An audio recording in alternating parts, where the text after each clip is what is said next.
Hi everyone and welcome back to another video. So renaming a profile helps keep your profile or accounts organized, especially when multiple people are using the same Prime Video account.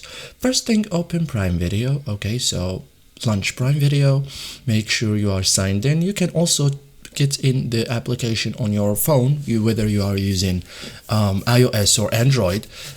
Profiles are managed inside the app. Okay, so go to profile settings. Okay, so click your profile icon, select manage profiles. Okay, so you have here many options. One of them is manage profiles, so tap it.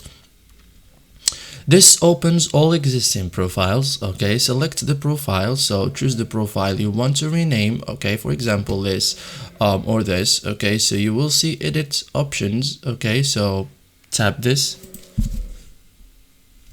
Okay, so click edit or profile name field. Okay, so you have here this pen. Okay, so you just tap it and enter the new name. Okay, and tap change, save changes. Okay, so keep names clear and simple. Okay, so tap this, confirm changes as I did, and the updated name appears immediately, syncs across all devices. Okay, so what happens after renaming? Profile keeps same watch history, recommendations stay the same, and only the name changes. Okay, so this is it guys for today's video. This is how to rename a profile on Prime Video. Thank you for watching and see you in the next tutorial.